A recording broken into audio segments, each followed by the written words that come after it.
Главные события уходящего вторника, 3 февраля, в материалах наших корреспондентов. Это итоги дня. В студии Петр Васильев. Здравствуйте. Коротко о темах.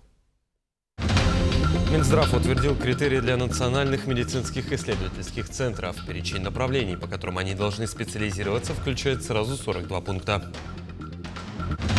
Ко Дню российской науки в Якутии проходят научные мероприятия. В течение 10 дней планируется проведение более 80 событий. В республике за минувший месяц более 1000 граждан обратились в центры занятости. В одном только Якутске это 425 заявок. Узнаем, сколько из них было трудоустроено. Новую компетенцию внедрили в региональный этап Всероссийского чемпионата «Профессионалы» в Якутии. Расскажем подробности.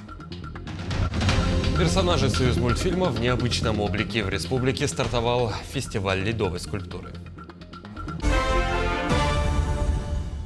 Минздрав страны утвердил критерии для национальных медицинских исследовательских центров. Перечень направлений, по которым должны специализироваться они, включает 42 пункта.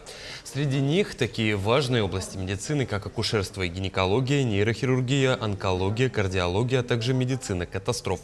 Таким образом, новые НМИЦ станут ключевыми игроками в системе здравоохранения, способствуя повышению качества медицинской помощи и ускорению научно-технического прогресса в медицине.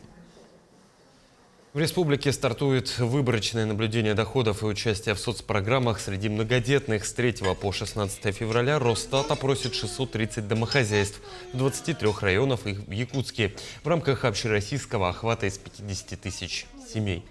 Интервьюеры будут предъявлять служебное удостоверение. Все ответы конфиденциальны, используются только для официальной статистики. Наблюдение при этом проводимо ежегодно, помогает оценить уровень жизни многодетных, их доходы и эффективность мер поддержки в рамках национального проекта «Семья».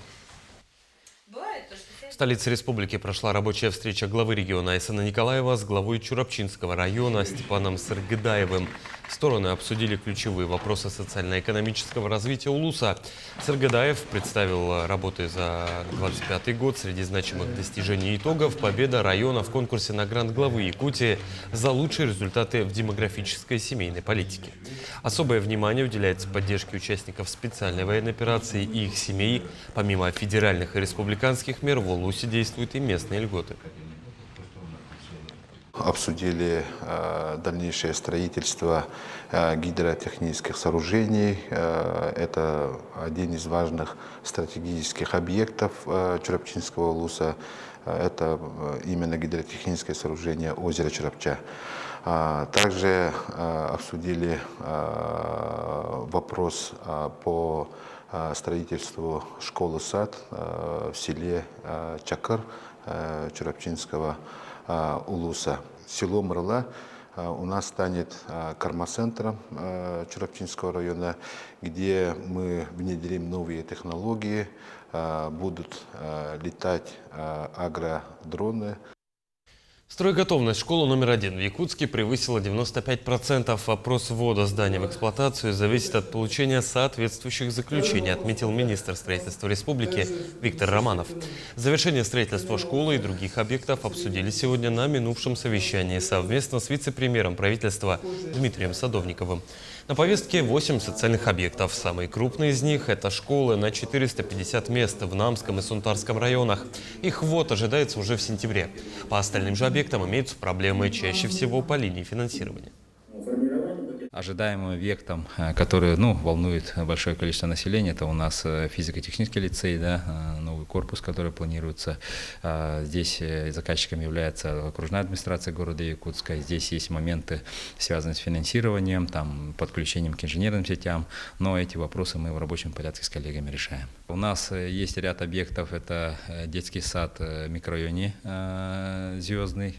Сейчас действующим контрактом мы планируем завершить, есть моменты некоторые по финансированию. В микрорайоне Спортивный планируется строительство 53 многоквартирных домов общей площадью порядка 329 тысяч квадратных метров. Проект реализуется в Якутске в рамках комплексного развития территорий. Он включен в мастер-план развития города, утвержденный причем президентом России Владимиром Путиным и синхронизирован с нацпроектом «Инфраструктура для жизни». Новая жилая застройка позволит решить одну из ключевых городских задач – расселение ветхого и аварийного жилья. В рамках проекта предусмотрено переселение жителей из 160 160 аварийных и ветхих домов. Уже на текущем этапе снесли 18 домов общей площадью 8,4 тысяч квадратных метров. Между тем, филиал ДЮСШ номер 5 вот-вот распахнет двери для жителей микрорайона Спортивный. В здании площадью 2000 квадратных метров каждый найдет активность по душе. Убедиться в этом отправилась и моя коллега Эржен Гармаева. Название микрорайона «Спортивный» говорит само за себя. Одним из первых соцобъектов здесь стал комплекс для любителей активного образа жизни. Построили зал всего за полгода, ввели его еще в декабре. Строители говорят, что остались только последние штрихи. Сейчас делаем работу по гарантийным обязательствам для маломобильного граждан населения. Тренажерами в спортивном зале, конечно, никого не удивишь. Хотя стоит отметить, что здесь они все новые и современные. Инвентарь найдется и для рук, и для ног, и для кора. А еще он будет открыт и для взрослых, и для детей. Но вот на что точно стоит обратить внимание, так это на скалодром. Это, кстати, первый среди всех детских юношеских спортивных школ Якутска. А значит, скалолазный спорт станет еще доступнее. Но этим список всех секций не ограничивается. Помещения выделили и для кикбоксеров с борцами, и для футболистов с шашистами. Все неочевидное, но нужное оборудование вроде мячей и матов тоже готово. Руководство филиала рассчитывает, что первые занятия в стенах нового сооружения пройдут уже в феврале. Да и сами тренеры в предвкушении. Такой современный, очень хороший зал. Все удивляются. Прям в Якутске такой именно зал есть. Ну, думали, что, вот, ну, как говорите, в 17-м квартале нету спортивного зала, но все заходят и удивляются. Ну, такой большой комплекс, такой 2170 квадратных метров. Не только внутри, но и снаружи открываются приятные перспективы. Рядом с комплексом озеро, где можно выйти на лыжную прогулку. А в будущем на прилегающей территории планируется возведение еще и воркаут-площадки. По поручению Владимира Путина к 2030 году власти должны привлечь 70% россиян к регулярному занятию спортом. С такими залами цель, кажется, легко достичь.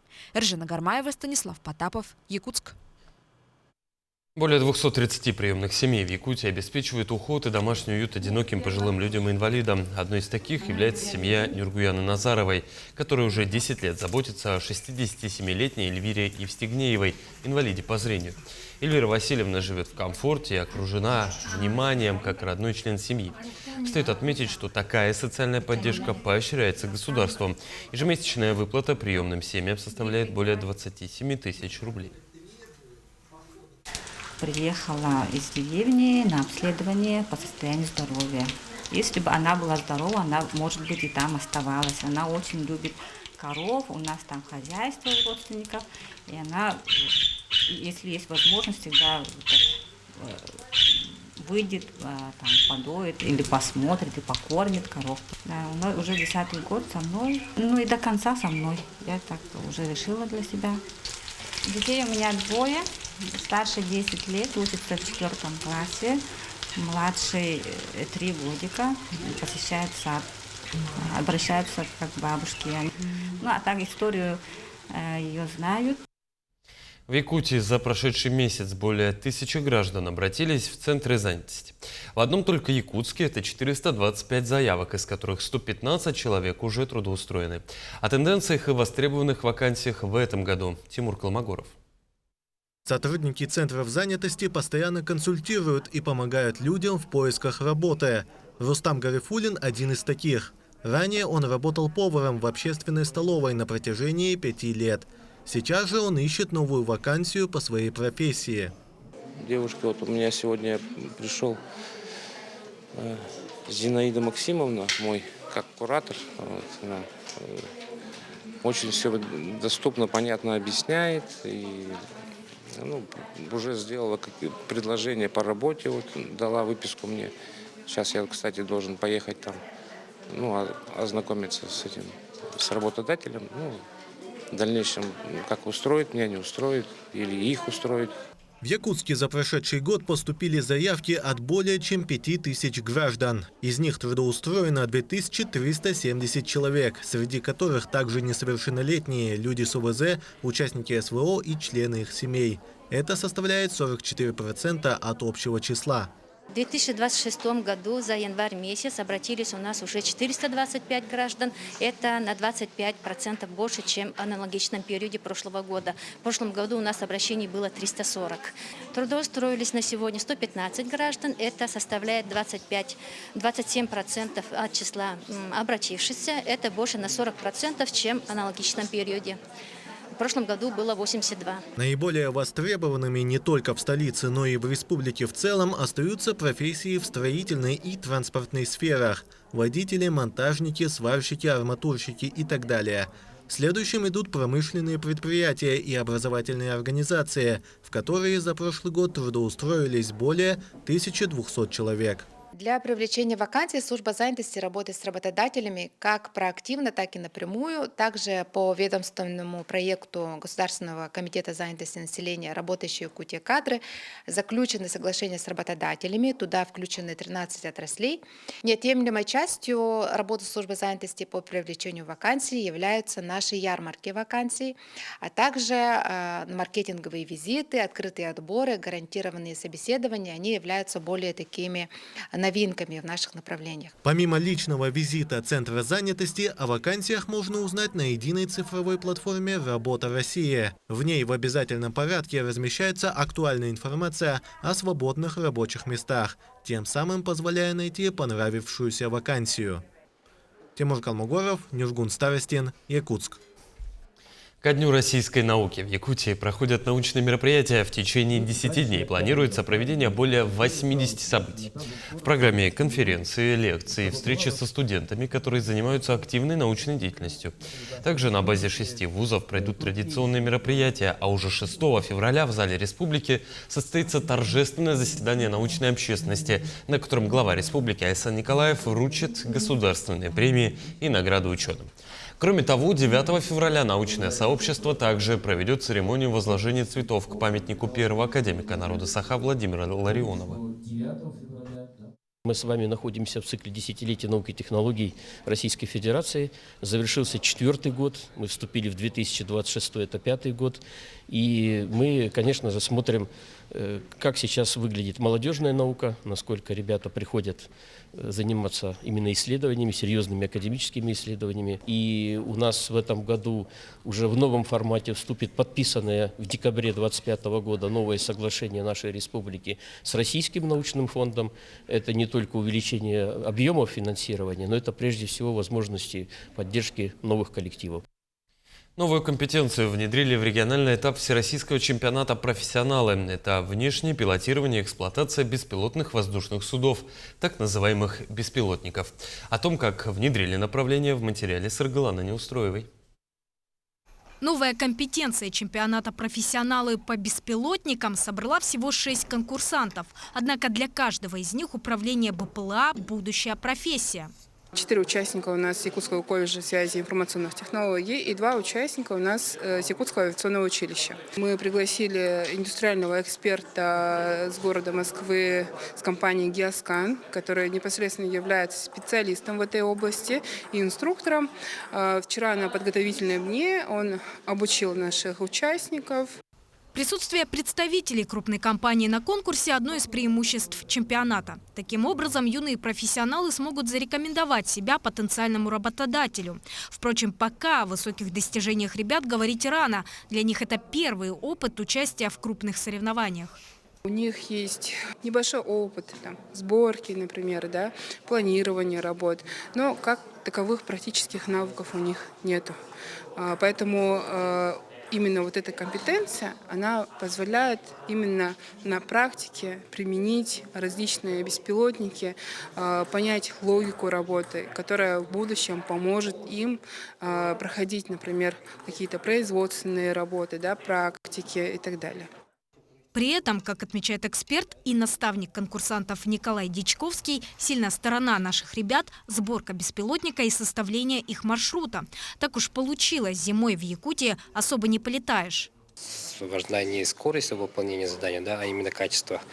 То есть они не должны спешить, а им дается очень много времени для подготовки. В прошлые года, допустим, внешнее пилотирование, эксплуатация баз именно командное соревнование было. Тут для одного человека, конечно, подготовить весь борт, собрать самому одного, это сложновато, конечно, будет, но это реализуемо. Опыта проведения дисциплины нужно набраться и самим экспертам, отмечает Дьячковский. Времени для этого достаточно. Соревнования будут проходить на протяжении 3 дней по 6 модулям. Тогда же и будут подведены итоги. Сарглана Неустроева, Нюргун Старостин, Якутск. Ученик Тулагинской школы презентовал книгу выдающихся педагогов года Великой Отечественной. Артем Ларионов на основе архивных источников рассказал о жизни и деятельности выдающихся учителей Тулагинской средней школы, поведал историю своего рода, осветил работу волонтеров СВО Тулагино-Кельдямского наслега. В издании собраны активные музейные архивные документы, фотографии, исследования о вкладе учителей в годы войны. Идея о написании книги возникла 2 года назад. Юный автор с педагогами сразу же приступили к работе. Несмотря трудные условия, да, голод, холод, недоедание, они продолжили обучение и, конечно же, по вечерам работали для того, чтобы защитить нашу страну великую. И они одержали нашу великую победу. И на сегодняшний день мы должны это чтить, память передавать, пропагандировать. Наши дети из 16 учеников были награждены медалью за доблестный труд Великой Отечественной войны, за истребление сусликов, потому что это наши дети, они всегда работали наравне с взрослыми. Министерство просвещения страны подготовило рекомендации по срокам школьных каникул в 2026 году. Согласно документу, весенний отдых для учащихся запланирован на период с 28 марта по 5 апреля. Летние каникулы в соответствии с рекомендациями ведомства продлятся с 27 мая по 31 августа. Также Минпросвещение рекомендует школам установить дополнительные каникулы для первоклассников. Они могут пройти с 16 по 22 февраля. Персонажи «Союзмультфильма» вновь гостят в Якутии, правда, в этот раз в ледовом исполнении. В сердце морозного Якутска на озере Сайсары стартовал фестиваль ледовых скульптур. 10 команд под открытым небом сотворят произведения искусства по теме отечественных мультфильмов. За работой мастеров наблюдала и моя коллега Надежда Саханская. Из прозрачных ледяных блоков умелыми движениями мастера высекают силуэты. Где еще, как не здесь, лед становится холстом для сказки. В творческом порыве во все стороны разлетается ледяная пыль. Идея реализации такого мероприятия появилась во время Току-феста. Оставалось только дождаться сезона, чтобы творить в соответствующих условиях. А что делать с темой? После взаимодействия с Ассоциацией анимационного кино планку надо повышать. И эта планка – «Союзмультфильм». Нам отрадно отметить, что вот этот проект был рожден на фестивале якутской анимации «Току-фест». По приглашению службы детского телеканала «Току» НВК «Саха» приезжал в Якутск Борис Александрович Машковцев. Я очень надеюсь, что вот эта коллаборация станет фундаментом для дальнейшего сотрудничества и дружбы между Якутией, между телеканалом «Току», между производством якутской анимации и старейшей анимационной компанией «Союзмультфильм».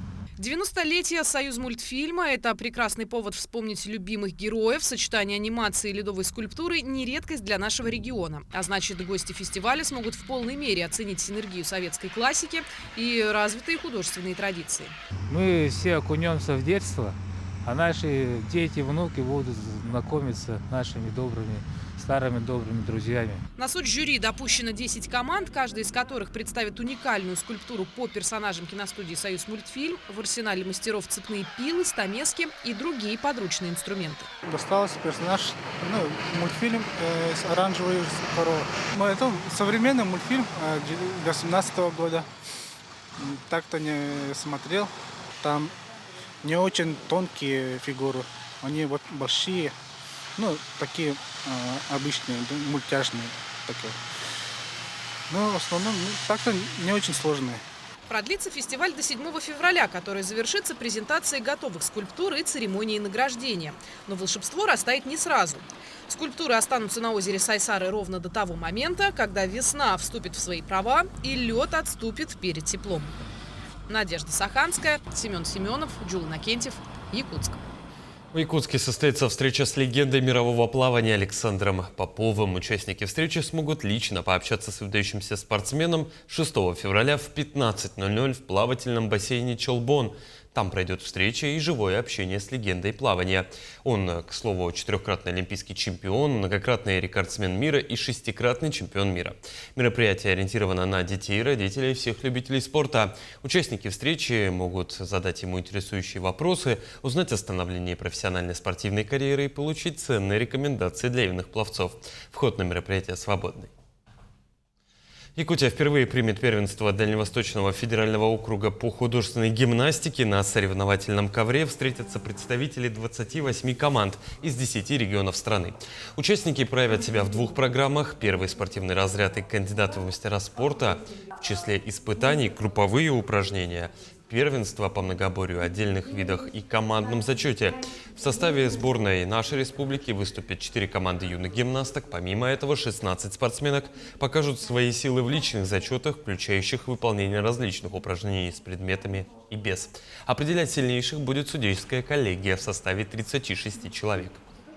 У нас создана организационная комиссия при Министерстве спорта республики, и мы готовимся, мы уверены, что это станет не только соревнованием, но и ярким событием. 11-го будет день приезда, мандатная комиссия, все спортсмены проходят аккредитацию, будет официальное опробование, потом 12 по 16 официальные соревнования и 17 день отъезда.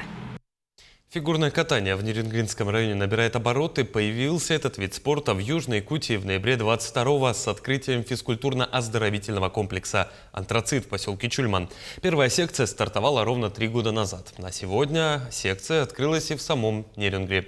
Подробности у наших коллег.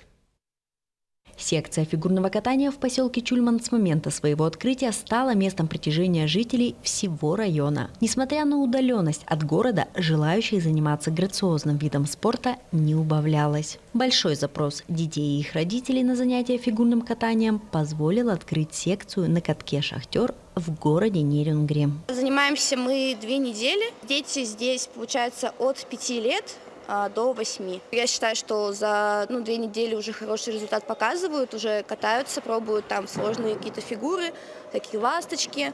Потихоньку начинаем уже там делать легкие такие прыжочки. Молодым звездочкам нравится осваивать лед в секции фигурного катания в городе Нерюнгре. Я сама хотела, и меня записала мама. Мне очень нравится этот спорт. Мне нравятся тренировки.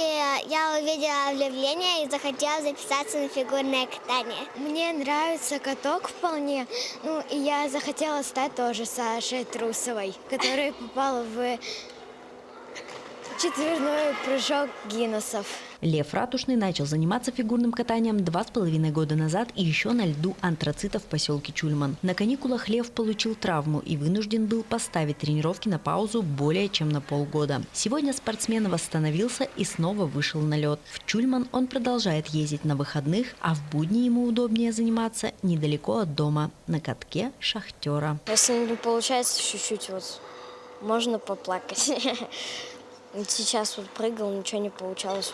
Слезу пустил, а потом жал волю в кулак, и чтобы продолжать заниматься дальше и показывать результат на соревнованиях. На начальном этапе неважно, каким ребенок придет в фигурное катание, и его характер обретет закалку спортсмена в процессе тренировок. Ребята, пришедшие на секцию к Марии 3 года назад в Чульмане, уже сегодня показывают достойные результаты на соревнованиях. Судьи с Екатеринбурга, с других городов очень хвалили детей, говорили, что за такой маленький срок очень хороший результат, плюс зарабатывают очень много побед. Много соревнований очень планируется выездных в этом сезоне. Будем стараться работать. Также я надеюсь, что с этими детьми уже в мае мы сможем участвовать в наших местных соревнованиях, среди школы. Поэтому надеюсь, что успеем подготовиться, дети уже смогут выступить. Екатерина Павлова, Андрей Гаянов, Нерюнгри. Таким мы видели этот день наши корреспонденты. Ну а я с вами прощаюсь. До встречи.